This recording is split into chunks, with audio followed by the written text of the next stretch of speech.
Welcome to the New York State Sexual Harassment Prevention Training. My name is Roberta Reardon, and I am the New York State Labor Commissioner. In recent years, the topic of sexual harassment in the workplace has been brought into the national spotlight, bringing with it renewed awareness about the serious and unacceptable nature of these actions and the severe consequences that follow.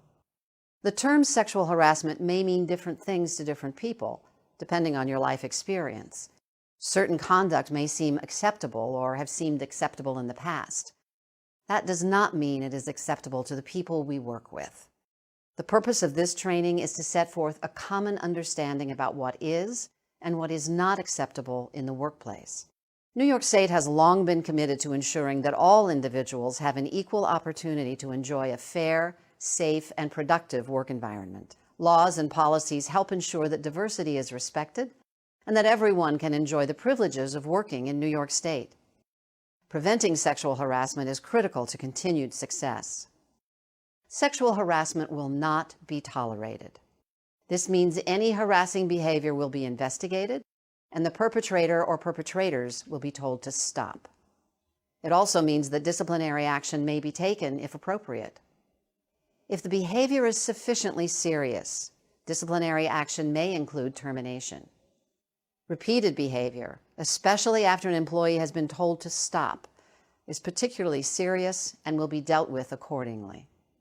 This interactive training will help you better understand what is considered sexual harassment. It will also show you how to report sexual harassment in your workplace, as well as your options for reporting workplace sexual harassment to external state and federal agencies that enforce anti-discrimination laws. These reports will be taken seriously and promptly investigated, with effective remedial action taken where appropriate. What is sexual harassment? Sexual harassment is a form of sex discrimination and is unlawful under federal, state, and, where applicable, local law.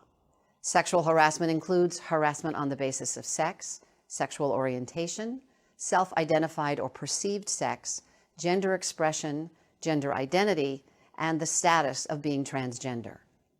Sexual harassment includes unwelcome conduct, which is either of a sexual nature or which is directed at an individual because of that individual's sex when 1. Such conduct has the purpose or effect of unreasonably interfering with an individual's work performance or creating intimidating, hostile, or offensive work environment, even if the reporting individual is not the intended target of the sexual harassment. 2. Such conduct is made either explicitly or implicitly a term or condition of employment. Or 3, submission to or rejection of such conduct is used as the basis for employment decisions affecting an individual's employment. There are two main types of sexual harassment. Hostile environment.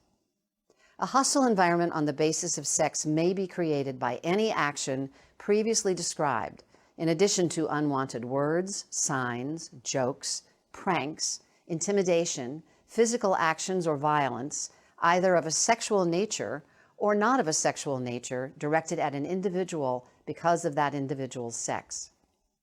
Hostile environment sexual harassment includes sexual or discriminatory displays or publications anywhere in the workplace, such as displaying pictures, posters, calendars, graffiti, objects, promotional material, reading materials, or other materials that are sexually demeaning or pornographic. This includes such sexual displays on workplace computers, on cell phones, and sharing such displays while in the workplace. This also includes sexually oriented gestures, noises, remarks, jokes, or comments about a person's sexuality or sexual experience. Hostile actions taken against an individual because of that individual's sex, such as rape, sexual battery, molestation, or attempts to commit these assaults. Physical acts of a sexual nature, including but not limited to touching, pinching, patting, grabbing, kissing, hugging, brushing against another employee's body or poking another employee's body, interfering with, destroying, or damaging a person's workstation, tools, or equipment, or otherwise interfering with the individual's ability to perform the job. Sabotaging an individual's work, bullying, yelling, name-calling. Quid pro quo sexual harassment. Quid pro quo sexual harassment occurs when a person in authority trades or tries to trade job benefits for sexual favors. Quid pro quo is a legal term meaning a trade. This type of harassment occurs between an employee and someone with authority, like a supervisor, who has the ability to grant or withhold job benefits. Quid pro quo sexual harassment includes offering or granting better working conditions or opportunities in exchange for a sexual relationship. Threatening adverse working conditions like demotions, shift alterations, or work location changes, or denial of opportunities if a sexual relationship is refused. Using pressure, threats, or physical acts to force a sexual relationship. Retaliating for refusing to engage in a sexual relationship.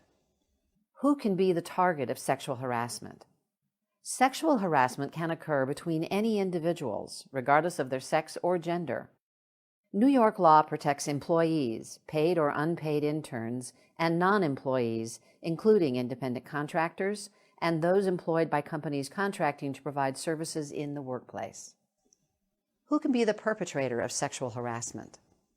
The perpetrator of sexual harassment can be anyone in the workplace. The harasser can be a coworker of the recipient. The harasser can be a supervisor or manager.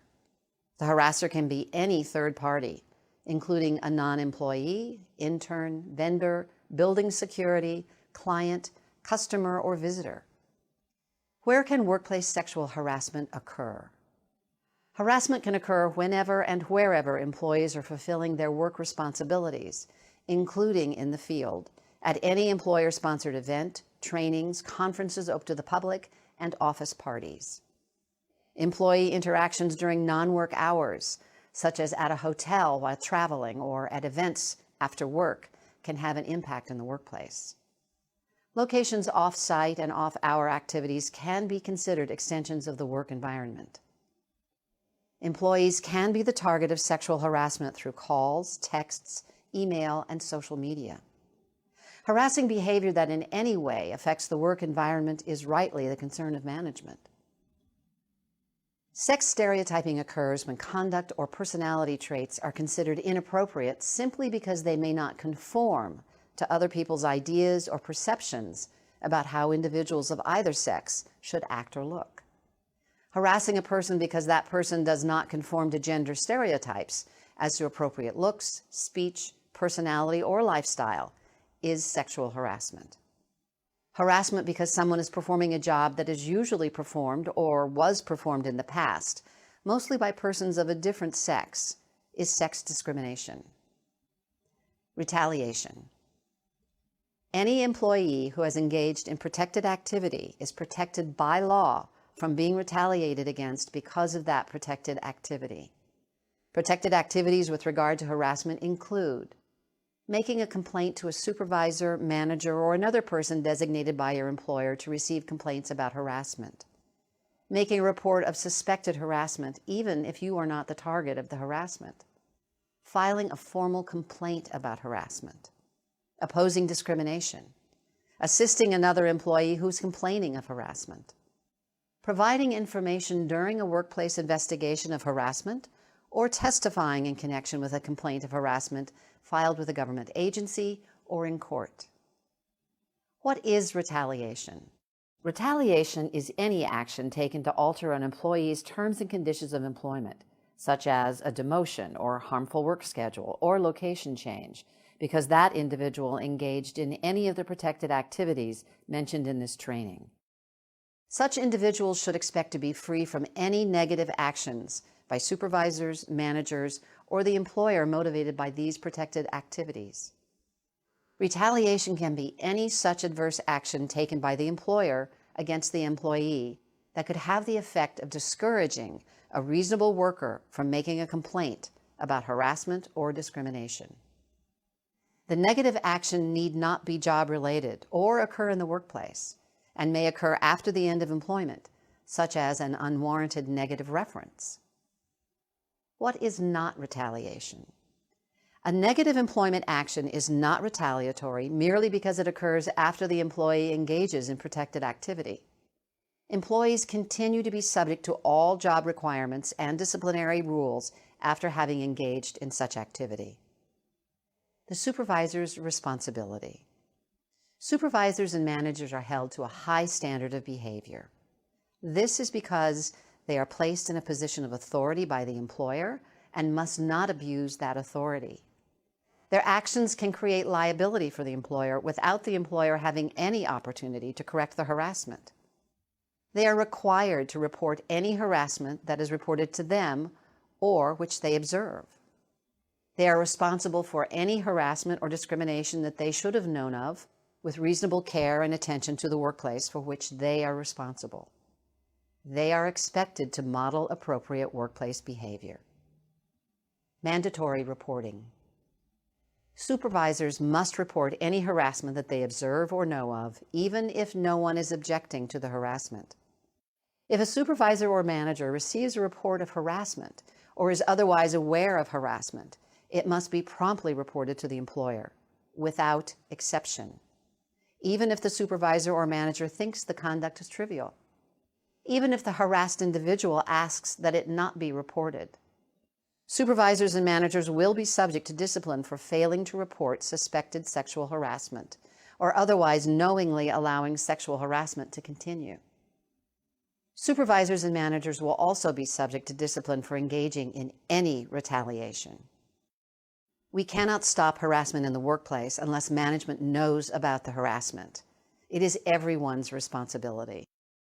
You are encouraged to report harassment to a supervisor, manager, or another person designated by your employer to receive complaints, as outlined in your employer's sexual harassment prevention policy, so the employer can take action. Behavior does not need to be a violation of law in order to be in violation of the policy. Your employer will provide you with a complaint form to report harassment and file complaints. But if you're more comfortable reporting verbally or in another manner, your employer is still required to follow the sexual harassment prevention policy by investigating the claims. If you believe that you have been subjected to sexual harassment, you are encouraged to complete the complaint form and submit it to your employer as outlined in your employer's sexual harassment prevention policy. You may also make reports verbally. Once you submit this form or otherwise report harassment, your organization must follow its sexual harassment prevention policy and investigate any claims. You should report any behavior you experience or know about that is inappropriate, as described in this training, without worrying about whether or not it is unlawful harassment. Individuals who report or experience harassment should cooperate with management so a full and fair investigation can be conducted and any necessary corrective action can be taken. If you report harassment to a manager or supervisor and receive an inappropriate response, such as being told to just ignore it, you may take your complaint to the next level as outlined in your employer's policy under legal protections and external remedies. Finally, if you are not sure you want to pursue a complaint at the time of potential harassment, document the incident to ensure it stays fresh in your mind. What should I do if I witness sexual harassment? Anyone who witnesses or becomes aware of potential instances of sexual harassment should report it to a supervisor, manager, or designee. It can be uncomfortable and scary, but it is important to tell coworkers that's not okay when you are uncomfortable about harassment happening in front of you. It is unlawful for an employer to retaliate against you for reporting suspected sexual harassment or assisting in any investigation. Investigation and corrective action. Anyone who engages in sexual harassment or retaliation will be subject to remedial and/or disciplinary action up to and including termination. Your employer will investigate all reports of harassment, whether information was reported in verbal or written form. An investigation of any complaint should be commenced immediately and completed as soon as possible. The investigation will be kept confidential to the extent possible. Any employee may be required to cooperate as needed in an investigation of suspected sexual harassment. It is illegal for employees who participate in any investigation to be retaliated against. Your employer also has a duty to take appropriate steps to ensure that harassment will not occur in the future. Your employer will conduct an immediate review of the allegations and take any interim actions as appropriate. Relevant documents, emails, or phone records will be requested, preserved, and obtained. Interviews will be conducted with parties involved and witnesses. The investigation will be documented as outlined in the sexual harassment policy. The individual who complained and the individuals accused of sexual harassment are notified of final determination and that appropriate administrative action has been taken. In addition to what we've already outlined, employees may also choose to pursue outside legal remedies. New York State Division of Human Rights, DHR. A complaint alleging violation of the human rights law may be filed either with DHR or in New York State Supreme Court. Complaints may be filed with DHR at any time within 1 year of the alleged sexual harassment. You do not need to have an attorney to file. If an individual did not file at DHR, they can sue directly in state court under the human rights law within 3 years of the alleged sexual harassment. An individual may not file with DHR if they have already filed a human rights law complaint in state court. For more information, visit www.dhr.ny.gov. United States Equal Employment Opportunity Commission, EEOC. An individual can file a complaint with the EEOC anytime within 300 days from the alleged sexual harassment. You do not need to have an attorney to file. A complaint must be filed with the EEOC before you can file in federal court. For more information, visit www.eeoc.gov. If an individual files an administrative complaint with DHR, DHR will automatically file the complaint with the EEOC to preserve the right to proceed in federal court. Local protections. Many localities enforce laws protecting individuals from sexual harassment and discrimination. You should contact the county, city, or town in which you live to find out if such a law exists. Harassment may constitute a crime if it involves things like physical touching, coerced physical confinement, or coerced sex acts. You should also contact the local police department. Other types of workplace harassment. Workplace harassment can be based on other things and is not just about gender or inappropriate sexual behavior in the workplace. Any harassment or discrimination based on a protected characteristic is prohibited in the workplace and may lead to disciplinary action against the perpetrator. Protected characteristics include age, race, creed, color, national origin, sexual orientation, military status, sex, disability, marital status, domestic violence victim status, gender identity, and criminal history. Much of the information presented in this training applies to all types of workplace harassment. After this training, all employees should understand what we have discussed, including how to recognize harassment as inappropriate workplace behavior, the nature of sexual harassment, that harassment because of any protected characteristic is prohibited, the reasons why workplace harassment is employment discrimination, that all harassment should be reported, that supervisors and managers have a special responsibility to report harassment. With this knowledge, all employees can achieve appropriate workplace behavior, avoid disciplinary action, know their rights, and feel secure that they are entitled to and can work in an atmosphere of respect for all people. Your employer will let you know where to find your complaint form. For additional information, visit ny.gov/programs/combating-sexual-harassment-workplace.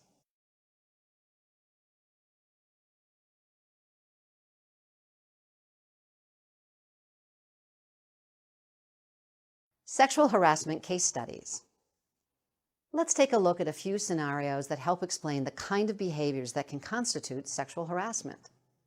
These examples describe inappropriate behavior in the workplace that will be dealt with by corrective action, including disciplinary action. Remember, it is up to all employees to report inappropriate behavior in the workplace. Example 1, not taking no for an answer. Lee Yan's co-worker Ralph has just been through a divorce. He drops comments on a few occasions that he's lonely and needs to find a new girlfriend. Leanne and Ralph have been friendly in the past and have had lunch together in local restaurants on many occasions. Ralph asks Leanne to go on a date with him, dinner and a movie. Leanne likes Ralph and agrees to go out with him. She enjoys her date with Ralph, but decides that a relationship is not a good idea. She thanks Ralph for a nice time, but explains that she does not want to have a relationship with him. Ralph waits 2 weeks and then starts pressuring Leanne for more dates. She refuses, but Ralph does not stop. He keeps asking her to go out with him. Question 1. When Ralph first asked Leanne for a date, this was sexual harassment. True or false? False. Ralph's initial comments about looking for a girlfriend and asking Leanne, a co-worker, for a date are not sexual harassment. Even if Leanne had turned Ralph down for the first date, Ralph had done nothing wrong by asking for a date and by making occasional comments that are not sexually explicit about his personal life. Question 2. Leanne cannot complain of sexual harassment because she went on a date with Ralph. True or false? False. Being friendly, going on a date, or even having a prior relationship with a coworker does not mean that a coworker has a right to behave as Ralph did toward Leanne. She has to continue working with Ralph, and he must respect her wishes and not engage in behavior that has now become inappropriate for the workplace. Leanne complains to her supervisor, and the supervisor, as required, reports her complaint to the person designated by her employer to receive complaints. Ralph is questioned about his behavior, and he apologizes. He is instructed by the designated person to stop. Ralph stops for a while, but then starts leaving little gifts for Leanne on her desk with accompanying love notes. The love notes are not overtly offensive, but Ralph's behavior is starting to make Leanne nervous, as she is afraid he may start stalking her. Question 3. Ralph's subsequent behavior with gifts and love notes is not sexual harassment because he's stopped asking Leanne for dates as instructed. He's just being nice to Leanne because he likes her. True or false? False. Leanne should report Ralph's behavior. She was entitled to have effective assistance in getting Ralph to stop his inappropriate workplace behavior. Because Ralph has returned to pestering Leanne after being told to stop, he could be subject to serious disciplinary action for his behavior. Example 2, the boss with a bad attitude. Sharon transfers to a new location with her employer. Her new supervisor, Paul, is friendly and helps her get familiar with her new job duties. After a few days, when no one else is around, Paul comes over to Sharon's work area to chat. Paul talks about what he did last night, which was to go to a strip club.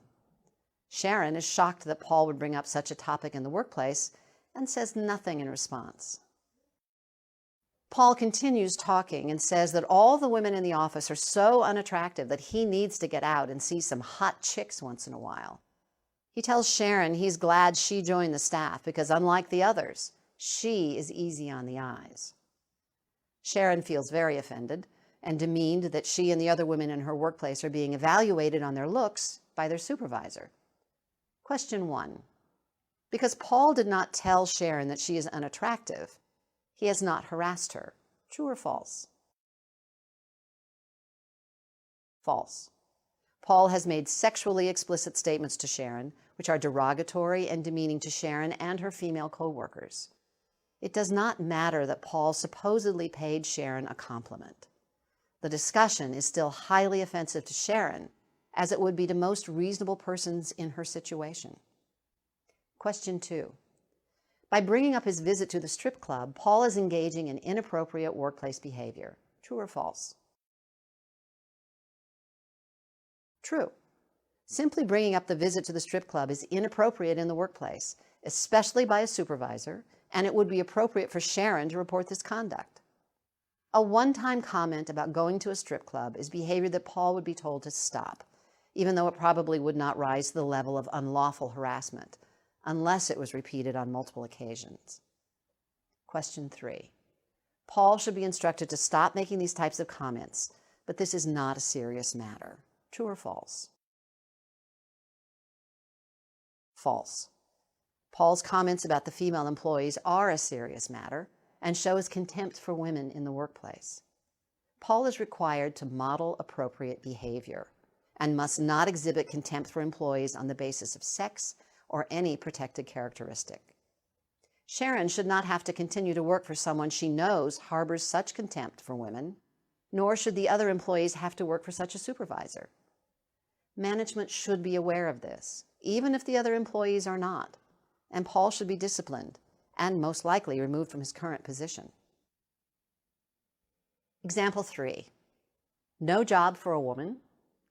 Carla works as a licensed heavy equipment operator. Some of her male co-workers think it's fun to tease her. Carla often hears comments like, "Watch out, here she comes, that crazy woman driver," in a joking manner. Also, someone keeps putting a handmade sign on the only porta potty at the worksite that says, "Men only." Question 1. Women in traditionally male jobs should expect teasing and should not take the joking comments too seriously. True or false? False. Whether Carla is being harassed depends in part on Carla's opinion of the situation. That is, whether she finds the behavior offensive. However, if at any point Carla does feel harassed, she is entitled to complain of the behavior and have it stopped, regardless of whether and for how long she has endured the behavior without complaint. Carla can always say when enough is enough. Question 2. Carla cannot complain because the site supervisor sometimes joins in with the joking behavior, so she has nowhere to go. True or false? False. Carla can still complain to the supervisor, who is then on notice that behavior bothers Carla and must be stopped. The supervisor's failure to take Carla's complaint seriously constitutes serious misconduct on his or her part. Carla can also complain directly to the person designated by her employer to receive complaints, either instead of going to the supervisor or after doing so.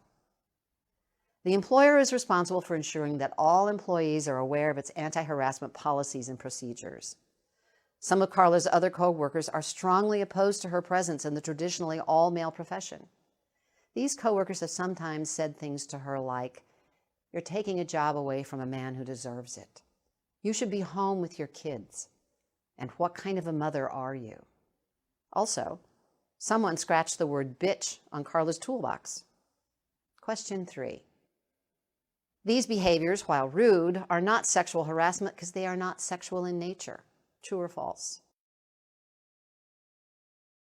Behaviors are directed at her because she is a woman and appear to be intended to intimidate her and cause her to quit her job. While not sexual in nature, this harassment is because of her sex and will create a hostile work environment if it is sufficiently severe or frequent. Carla complains about the jokes and other behaviors. An investigation is conducted. It cannot be determined who defaced Carla's toolbox. Her co-workers are told to stop their behavior or face disciplinary charges. The supervisor speaks with Carla and tells her to come to him immediately if she has any further problems. Carla then finds that someone has urinated in her toolbox. Question 4. There is nothing Carla can do because she can't prove who vandalized her toolbox. True or false? False. Carla should speak to her supervisor immediately or contact any other person designated by her employer to receive complaints directly. Although the situation has become very difficult, it is the employer's responsibility to support Carla and seek a solution. An appropriate investigation must be promptly undertaken, and appropriate remedial action must follow. Example 4. Too close for comfort. Keisha has noticed that her new boss, Sarah, leans extremely close to her when they are going over the reports that she prepares. She touches her hand or shoulder frequently as they discuss work. Keisha tries to move away from her in these situations, but she doesn't seem to get the message. Question 1. Keisha should just ignore Sarah's behavior. True or false? False. If Keisha is uncomfortable with Sarah's behavior, she has options. If she feels comfortable doing so, she should tell Sarah to please back off because her closeness and touching make her uncomfortable. Another option is to complain directly to a person designated by her employer to receive complaints, who will speak with Sarah. Although this may not be sufficiently severe or pervasive to create an unlawful harassment situation, unless it was repeated by Sarah after she's been told to stop, there is no reason for Keisha to be uncomfortable in the workplace. There's no valid reason for Sarah to engage in this behavior. Before Keisha gets around to complaining, Sarah brushes up against her back in the conference room before a meeting. She is now getting really annoyed, but still puts off doing anything about it. Later, Sarah traps Keisha in her office after they finish discussing work by standing between her and the door of the small office. Keisha doesn't know what to do, so she moves past her to get out. As she does so, Sarah runs her hand over Keisha's breast. Question 2. Sarah's brushing up against Keisha in the conference room could just be inadvertent and does not give Keisha any additional grounds to complain about Sarah. True or false? False. Sarah is now engaging in a pattern of escalating behavior. Given the pattern of her too close and touching behavior, it is unlikely that this was inadvertent. Even before being trapped in Sarah's office, Keisha should have reported all of the behaviors she had experienced that had made her uncomfortable. Question 3. Sarah touching Keisha's breast is inappropriate, but is probably not unlawful harassment because it only happened once. True or false? False. Any type of sexual touching is very serious and does not need to be repeated to constitute sexual harassment. Keisha should immediately report it without waiting for it to be repeated. Sarah can expect to receive formal discipline, including possible firing. Example 5. A distasteful trade. The following scenario will explain many aspects of quid pro quo sexual harassment. Tatiana is hoping for a promotion to a position that she knows will become vacant soon. She knows that her boss, David, will be involved in deciding who will be promoted. She tells David that she will be applying for the position and that she's very interested in receiving the promotion. David says, "We'll see." There will be a lot of others interested in the position. A week later, Tatiana and David travel together on business, including an overnight hotel stay. Over dinner, David tells Tatiana that he hopes he will be able to promote her because he has always really enjoyed working with her. He tells her that some other candidates look better on paper, but that she is the one he wants. He tells her that he can pull some strings to get her into the job, and Tatiana thanks David. Later, David suggests that they go to his hotel room for drinks and some relaxation. Tatiana declines his offer. Question 1. David's behavior could be harassment of Tatiana. True or false? True. David's behavior as Tatiana's boss is inappropriate, and Tatiana should feel free to report the behavior if it made her uncomfortable. It is irrelevant that this behavior occurs away from the workplace. Their relationship is that of supervisor and supervisee, and all their interactions will tend to impact the workplace. David's behavior at this point may or may not constitute quid pro quo harassment. David has made no threat that if Tatiana refuses his advance, he will handle her promotion any differently. However, his offer to pull some strings, followed by a request that they go to his hotel room for drinks and relaxation, might be considered potentially coercive. Certainly, if David persists in his advances, even if he never makes or carries out any threat or promise about job benefits, this could create a hostile environment for Tatiana, for which the employer could be strictly liable because David is a management employee. After they return from the trip, Tatiana asks David if he knows when the job will be posted so that she can apply. He says that he's not sure, but there is still time for her to make it worth his while to pull strings for her. He then asks, "How about coming out to dinner this Friday and then coming over to my place?" Question 2. David engaged in sexual harassment. True or false? True. It is now evident that David has offered to help Tatiana with her promotion in exchange for sexual favors. Tatiana, who really wants the position, decides to go out with David.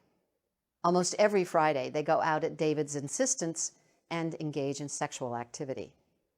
Tatiana does not want to be in a relationship with David and is only going out with him because she believes that he will otherwise block her promotion. Question 3. Tatiana cannot complain of harassment because she voluntarily engaged in sexual activity with David. True or false? False. Because the sexual activity is unwelcome to Tatiana, she is a target of sexual harassment. Equally, if she had refused David's advances, she would still be a target of sexual harassment. The offer to Tatiana to trade job benefits for sexual favors by someone with authority over her in the workplace is quid pro quo sexual harassment, and the employer is exposed to liability because of its supervisor's actions. Tatiana receives the promotion. Question 4. Tatiana cannot complain of harassment because she got the job, so there is no discrimination against her. True or false? False. Tatiana can be the recipient of sexual harassment, whether or not she receives the benefit that was used as an inducement. Tatiana breaks off the sexual activities with David. He then gives her a bad evaluation, and she is removed from her new position at the end of the probationary period and returns to her old job. Question 5. It is now too late for Tatiana to complain. Losing a place of favor due to the breakup of the voluntary relationship does not create a claim for sexual harassment. True or false? False. It is true that the breakup of a relationship, if truly consensual and welcomed at the time, usually does not create a claim for sexual harassment. However, the relationship in this case was never welcomed by Tatiana. David's behavior has at all times been inappropriate and a serious violation of the employer's policy. As the person who abused the power and authority of a management position, David has engaged in sexual harassment. Example 6. An issue about appearances. Leonard works as a clerk typist for a large employer. He likes to wear jewelry, and his attire frequently includes earrings and necklaces. His boss, Margaret, thinks it's weird that, as a man, Leonard wears jewelry and wants to be a clerical worker. She frequently makes sarcastic comments to him about his appearance and refers to him jokingly as her office boy. Leonard, who hopes to develop his career in the area of customer relations, applies for an open promotional position that would involve working in a front desk area where he would interact with the public. Margaret tells Leonard that if he wants that job, he had better look more normal, or else wait for a promotion to mailroom supervisor. Question 1. Leonard's boss is correct to tell him wearing jewelry is inappropriate for customer service positions. True or false? False. Leonard's jewelry is only an issue because Margaret considers it unusual for a man to wear such jewelry. Therefore, her comments to Leonard constitute sex stereotyping. Margaret also is suspicious that Leonard is gay, which she says she doesn't mind, but she thinks Leonard is secretive. She starts asking him questions about his private life, such as, are you married? Do you have a partner? Do you have kids? Leonard tries to respond politely, no, to all her questions, but is becoming annoyed. Margaret starts gossiping with Leonard's co-workers about his supposed sexual orientation. Question 2. Leonard is the recipient of harassment on the basis of sex and sexual orientation. True or false? True. Leonard is harassed on the basis of sex because he is being harassed for failure to adhere to Margaret's sex stereotypes. Leonard is also harassed on the basis of his perceived sexual orientation. It does not matter whether or not Leonard is a gay man in order for him to have a claim for sexual orientation harassment. Leonard might also be considered a target of harassment on the basis of gender identity, which is a form of sex and/or disability discrimination prohibited by the human rights law. Leonard should report Margaret's conduct, which is clearly a violation of the sexual harassment policy, to a person designated by his employer to receive complaints, i.e. his employer's designee. Leonard decides that he is not going to get a fair chance at the promotion under these circumstances and he complains to the employer's designee about Margaret's behavior. The designee does an investigation and tells Margaret that Leonard's jewelry is not in violation of any workplace rule, that she is to consider him for the position without regard for his gender, and that she must stop making harassment comments, asking Leonard intrusive questions, and gossiping about his personal life. Margaret stops her comments, questions, and gossiping, but she then recommends a woman be promoted to the open position. The woman promoted has much less experience than Leonard and lacks his 2-year degree in customer relations from a community college. Question 3.